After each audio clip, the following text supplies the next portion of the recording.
చేతనైతే తీసుకోండి, చేత కాబట్టి మళ్ళీ చెప్పు, ఒకసారి చెప్పు. నీకు తెలియపోతే నువ్వే పో స్టేషన్ కాడికి. పో, నువ్వే పో స్టేషన్ ఎక్కించుకొని పో.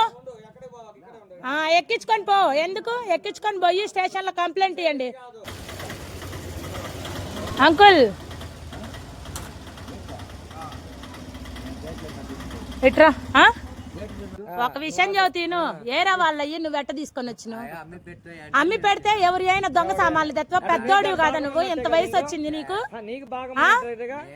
అసలు ఇంత వయసు వచ్చింది నీకు?